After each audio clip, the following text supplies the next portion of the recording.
to go into my Zoom. Thanks. All right, guys, I'm actually expecting a couple more people to log in. Karen, can you? I did it.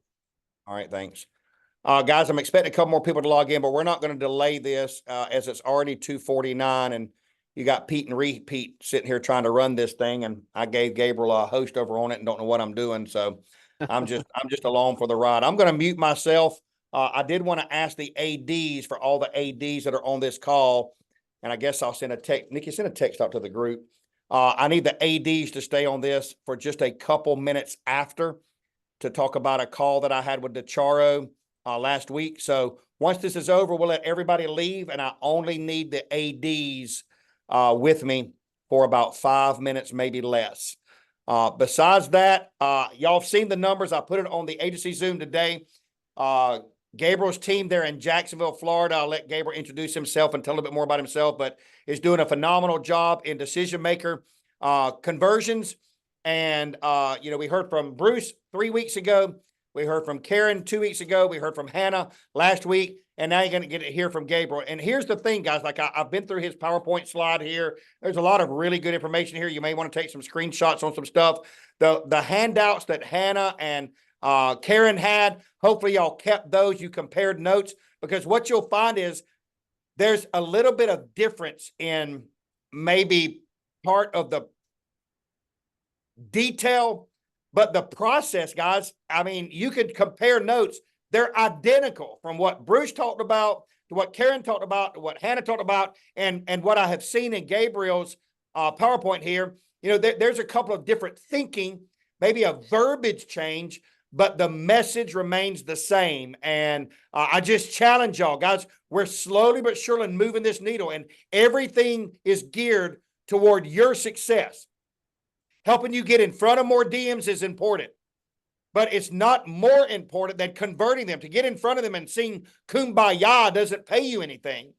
So getting them converted into a presentation so you can present to close, you can close to enroll, and you enroll to get paid.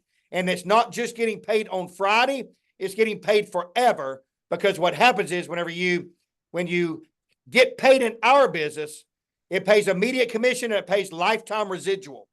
So give me your undivided attention, grab your pad and pen, take screenshots if you need to. Gabriel, I'll let you introduce it yourself and take it over from here. Hey, what's up, everybody? Can you hear me okay, Brian? Okay, cool.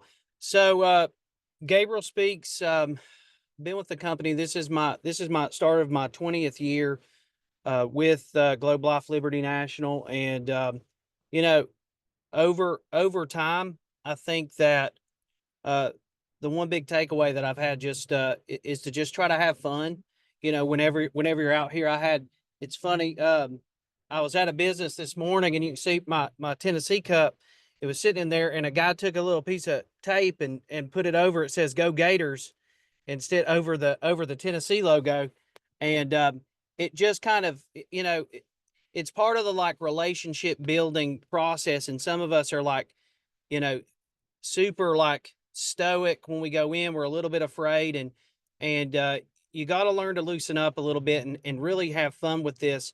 It can be the most rewarding in so many different aspects if you just have fun with it and you let loose and you open up a little bit. But if you don't master this, it will be miserable. So here's kind of one of the things we're going to be talking about.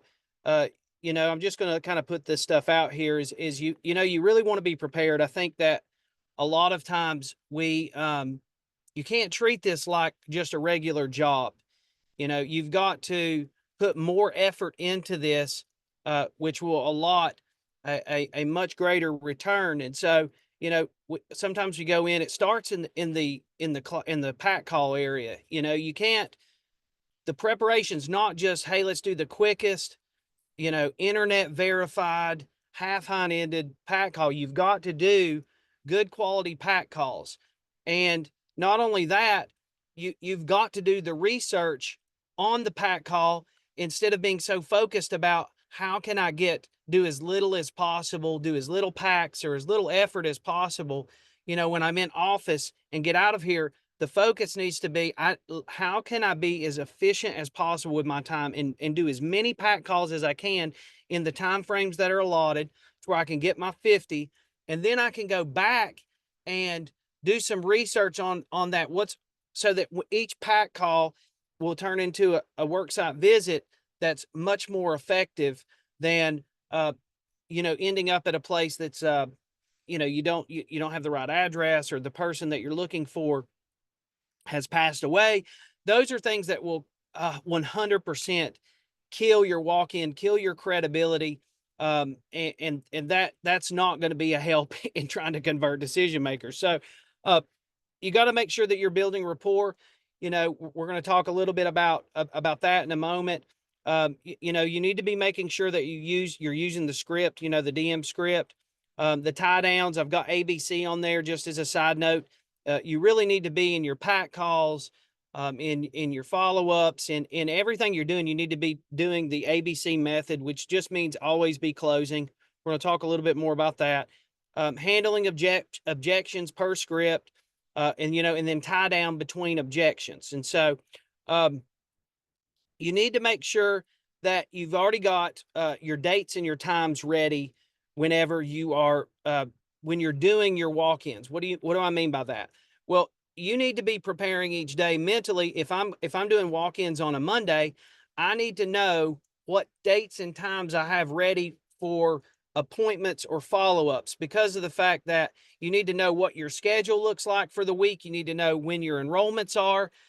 It's not going to just be a show up and show out. You're going to have to be really prepared, so that if you have an enrollment Monday afternoon, you don't want to say, hey, is later this afternoon going to work? Or if you do have an enrollment and you want to try to squeeze it in, then you can utilize the fact that you're busy because you're successful and productive as a way to, get a little bit further on. So when they say, I'm busy or I don't have time, whenever you say, well, great, I normally work by appointment, if you're on Monday, would later this afternoon or tomorrow morning, I like to use the next 2 blocks of time that are in front of me. So if I'm on a Monday afternoon, my next 2 blocks of time are going to be, Tuesday morning or Tuesday afternoon. And then also knowing what I have on my schedule, so I don't double book something, so that I don't commit to being somewhere and then I don't show up, which kills credibility as well. You also need to be observing your environment.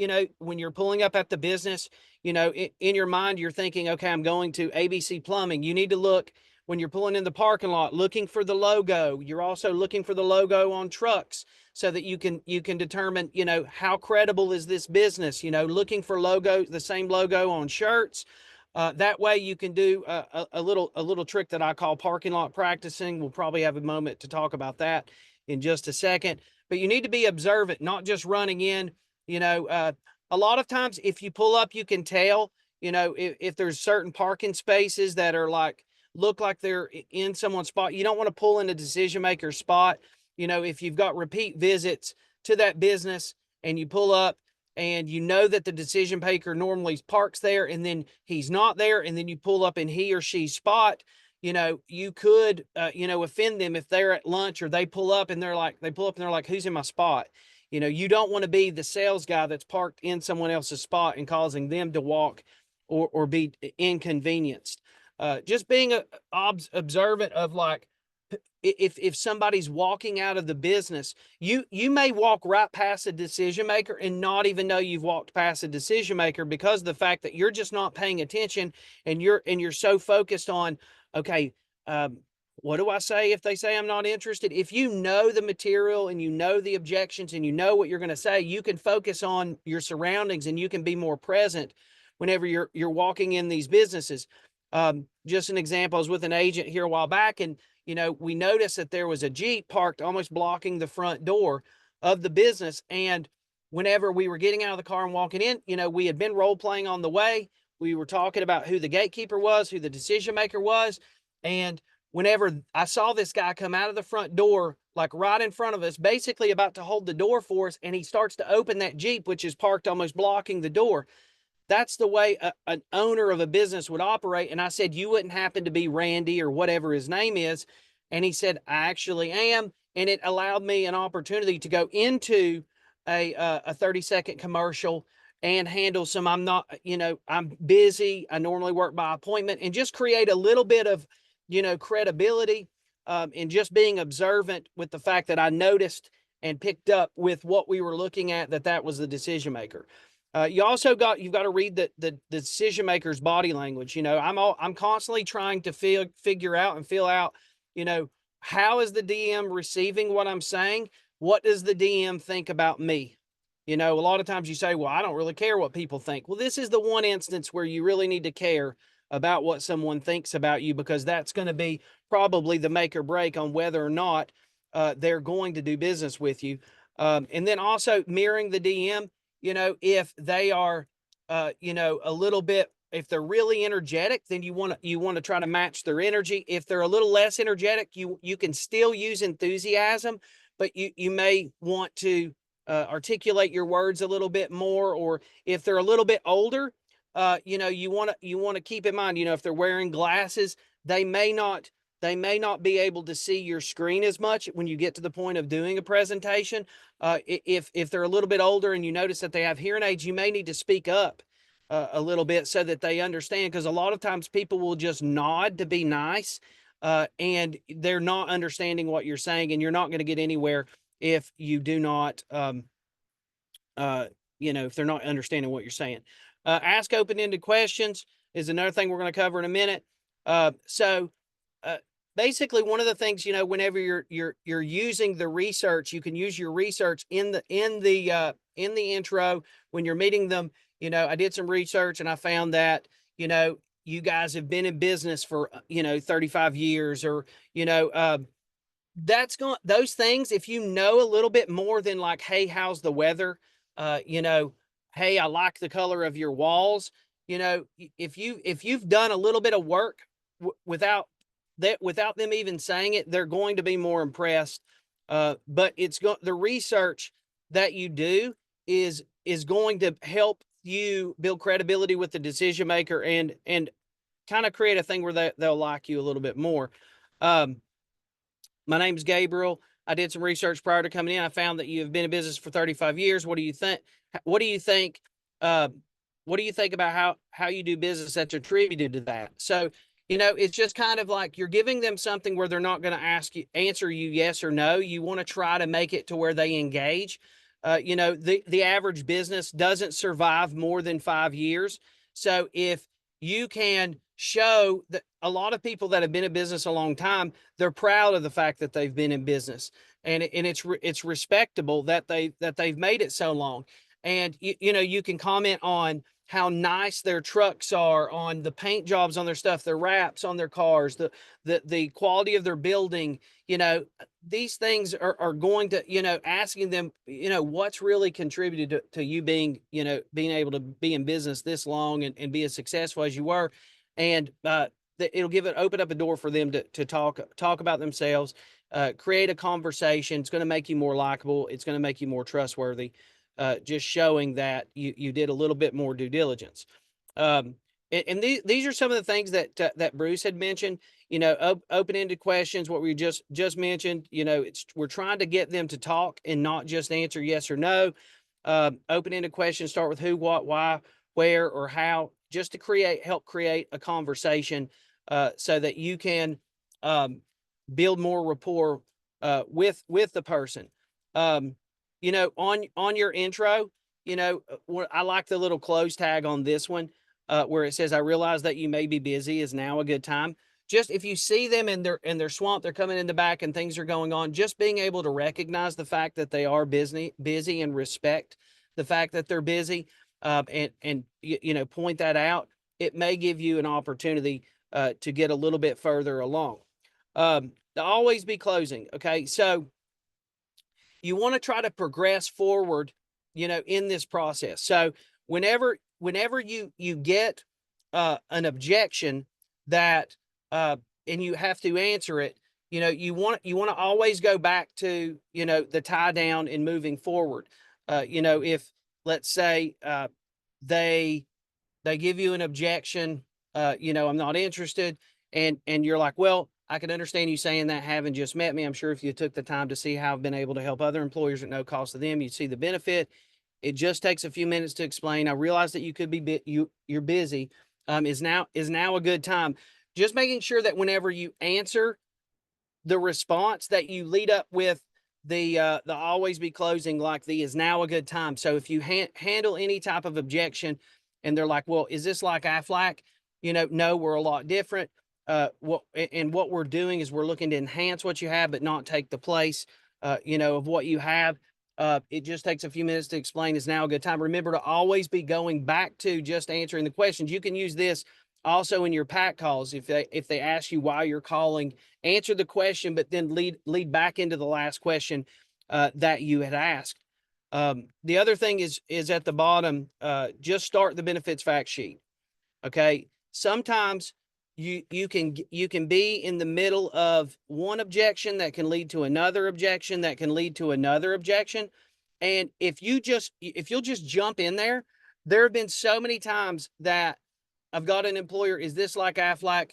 No, it's much different. It just takes a few minutes to explain. And then they may lead up with, well, how is this different from Aflac? Well, I can tell you from experience, if you get into just a verbal explanation without a presentation, then you're not going to progress into a presentation. Sometimes I think that we sit back and we're waiting for someone to say, you have permission to present to me, whenever in reality what you need to do is say, well, it's a lot different. Let's just make sure that we're not wasting each other's time real quick, and just pull the benefits fact sheet. You should have that as the next thing to open. Like when you open your iPad, the very first thing you should see when you unlock it is the benefits fact sheet.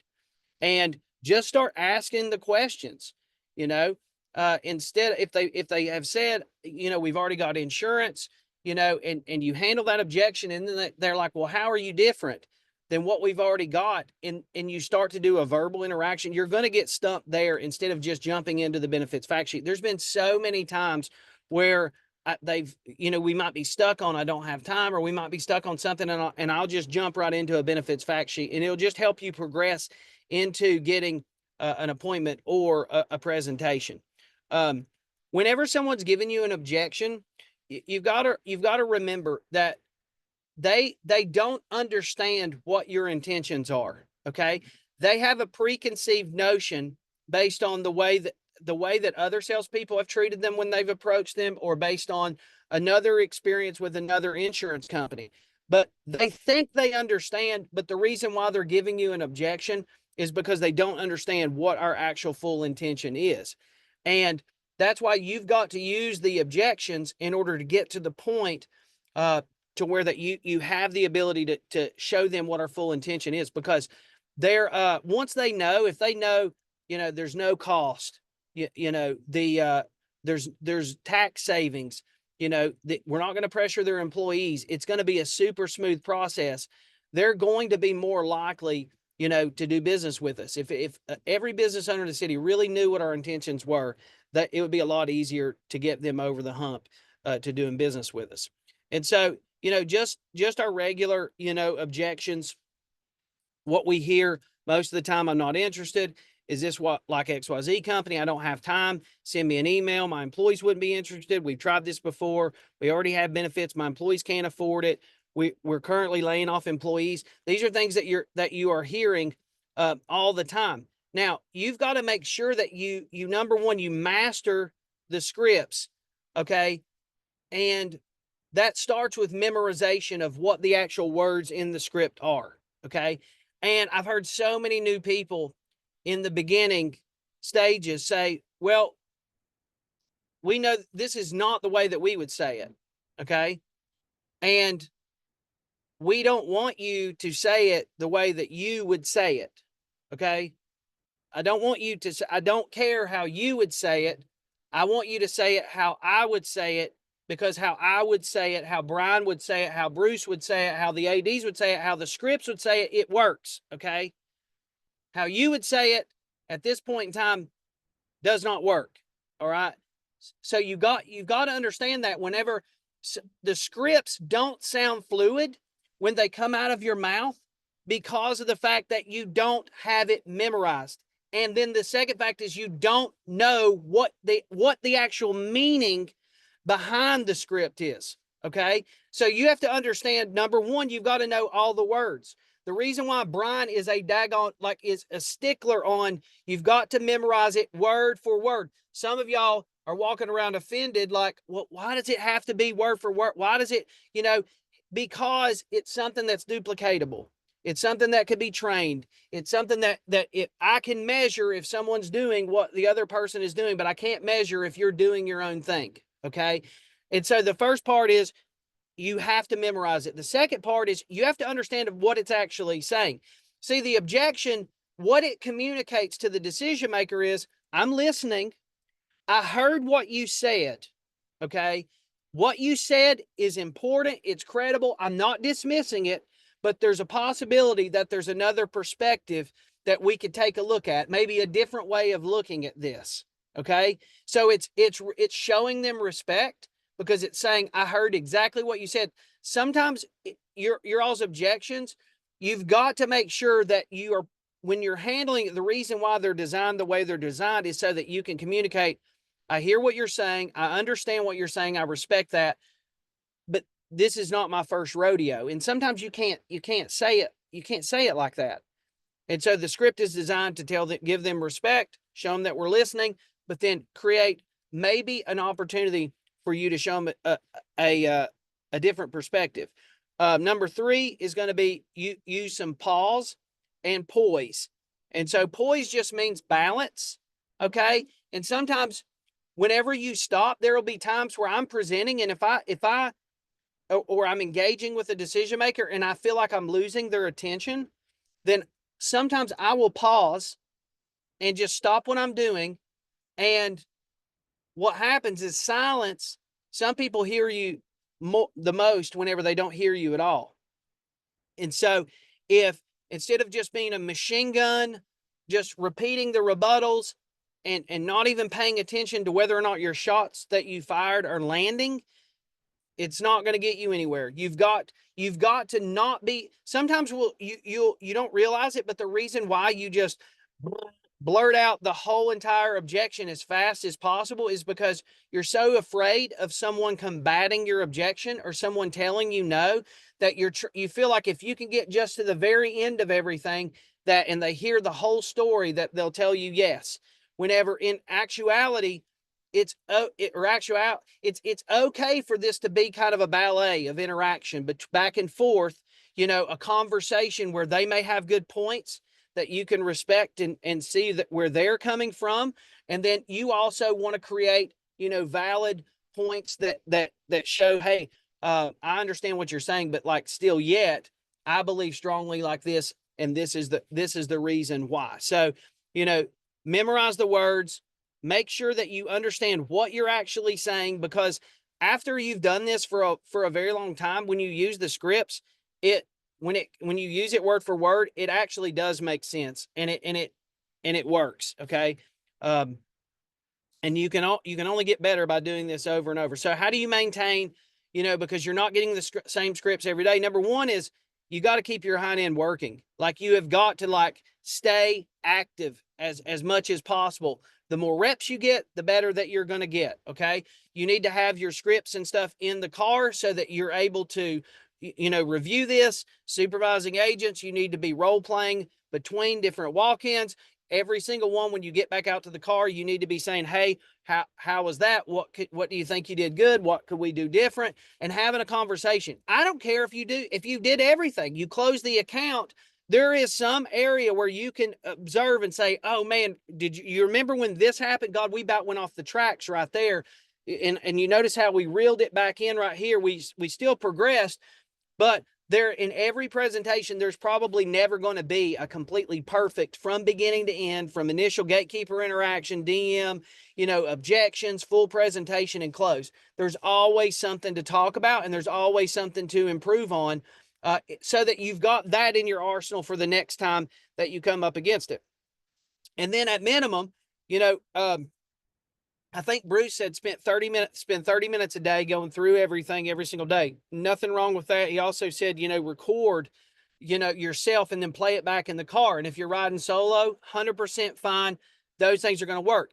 But at bare bones minimum, you need to have take your scripts need to be like your little Liberty National Bible. And before you go to sleep at night, you need to read through everything. Okay. Not necessarily presentation and all that stuff, but you need to be going over the DM. You need to read the DM script. You need to read the objections before the objections before the presentation and the post objections every night before you go to sleep, and every morning when you wake up before you brush those pearly whites. You need to be doing that so that you're putting it in your brain before you go to sleep, and then you're taking it out of your brain whenever you are getting it up in the morning, so that you can put it out there every walk in. So what can you expect whenever you master the scripts? Well, now, one of the things that you'll be able to do is you'll be able to be more of yourself. Okay. And it's very difficult if you don't have the scripts mastered, when you're trying to remember something, to let your personality come out and just be yourself. Okay. People crave authenticity. Okay. This world is looking for a human to engage them that's not fake, and not just only objectifying them to get a sale, to just close their business. I've gotten to know a lot of employers and decision makers and gatekeepers and even employees or customers over the years, and know things about them and about their families, and have even participate in extracurricular stuff in some instances, be it keep it appropriate. But you've got to learn the material first, master it, and then it's going to help you be yourself, so that you can kind of come into this. Someone mentioned to me the other day, he said, Gabriel, I think that on some of these businesses, these guys remember you, because of your man bun. They say, was that the guy with the man bun? And here's the deal, guys. A long time ago, whenever I've got a different style, look for insurance. But also I realized I was like, I can just kind of coin this and kind of brand myself, the guy with the beard and the bow tie. And then it came the beard, the bun, and the bow tie.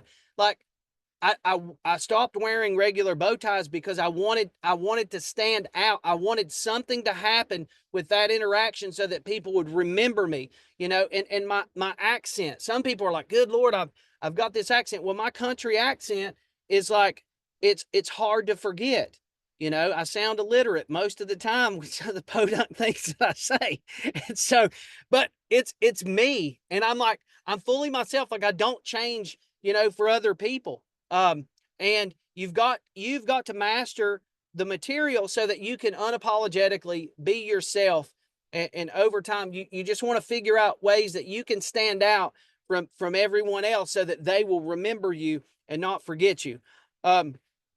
You got to be a good listener. Okay. The best salespeople are the best listeners. And, and Brian, it's like when you have a conversation with Brian, the one thing about Brian is, he's listening. He listens to every single thing, every single detail, and he's not afraid to point out the areas that don't line up or that whatever. He's a good salesperson. He's a good listener. And if you can learn to be a good listener, the people that you're interacting with, they'll tell you how to sell them. You just have to listen to what they're saying and how they're saying it, and if you're not a good listener, you can misjudge from them saying, I can't afford it and my employees can't afford it. Those are two different objections. The way to handle that is completely different. If they say they can't afford it, well, obviously there's no cost associated with it. So they've completely misunderstood what our intentions are. That's very easy to get back on beat. If they say my employees can't afford it, that's where you come in with the objection. Well, if you did find your employees could afford it, would you be willing to look at the ways that we could help them? Great. I'll go over it with you first. Then I'll show you the best way to determine affordability. You've got to know the stuff so that you're able to listen. And then you can put, and when you lay the objections down correctly, it's so smooth. And you're not, a lot of people, you're apprehensive about giving an objection because you feel like I'm being a jerk. I'm being a butthole because of the fact that they said no, and I'm disregarding what they said. No, if you do it the correct way, you're going to communicate. I hear you. I respect you, but there's probably another perspective that you may not have thought about. And that's just growing and learning in business and in life. So observation, whenever you know your stuff, you have the ability to be present. You have the ability to be present with your surroundings. You have the ability to be present with your coworkers, and you can know more about how to handle different situations. You might be able to pick out who actually is the person of influence. Not every time is the owner of the business the person that influences the decision on doing benefits. And you want to make sure that you not only gain the respect from the decision maker, but you also want to gain the respect from the person that's on influence. And then, in your responding, always be kind. Okay. There are going to be people that are going to be jerks out here. And there's been more times than I can count on my fingers and toes that I wanted to just give it back to them. And there might have been some times where I've fallen short, and I've done that. But I can tell you this, if you get frustrated and you let someone out of business have it, there's a higher probability that you will ruin that, not only for you, but probably every other salesperson that ever walks through that door from any other company. And it'll be really hard for us to ever gain that back. Body language, you've got to be paying attention to what their body language is. And then also, what is your body language saying? Okay. If they're slumped over, they're not interested, if they're checking their phone, you've got to be able to understand what all this is communicating to you. And you can tell whenever someone likes you or not, especially you guys, because I know that there has been, you can tell if the girl likes you or not. Okay.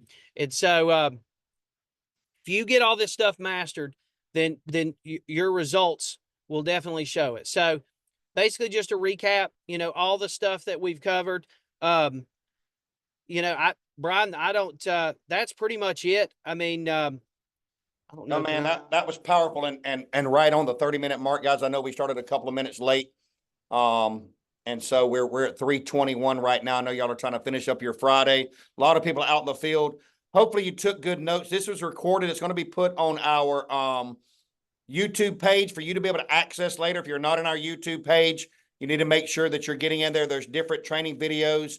Not every training is recorded. I shared with y'all, we didn't record last week's, but we do have the actual handout with the answers on the fill in the blank. So Nikki can get that out to you. But Gabriel, freaking fire here. A few things just I want to echo.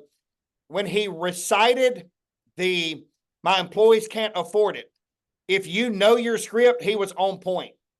Well, if he was on point, it's because he uses the script. He didn't just think, I'm going to try this. No, he uses it every day. And I can tell you, when we have AD meetings and I hit the different ADs, my ADs know their scripts. These guys know them. Well, guess what? They're successful.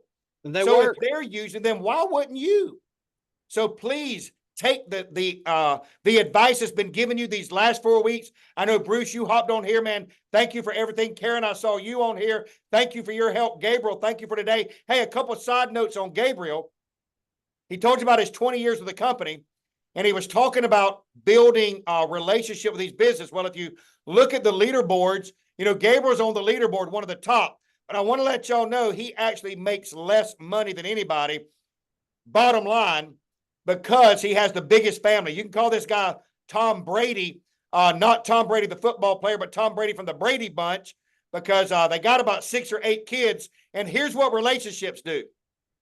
Correct me if I'm wrong. Somebody you met in business loaned you their Yellowbird bus, school bus, for you to carry your entire family to Orlando. Yeah. It was a humongous van. I mean, probably a $250,000 van that somebody that you met through business, build a relationship with, probably sticks a Go Gator sticker on your cup. And because of rapport, relationship, and you're authentic, they were willing to loan you their big, expensive van for you to be able to carry all your family in one trip. True or false? Yeah, that was true. 100%. That Go Gator thing's totally unacceptable, by the way. It's just unacceptable. Yeah, well, right now it should probably be Go Texas or whoever was that beat you on the bowl game the other night. But anyhow, hey guys, great training, great 4 weeks. It'll be available on YouTube. ADs, I need you to hang on. Gabriel, if you would stop the recording, put me back as host. Everybody else, you can go ahead and close out. Love y'all. Appreciate y'all. Have a great weekend. See you next week. See you next year. I'm going to just make you the host, okay, and then I think you'll be able to stop recording and all the. Okay.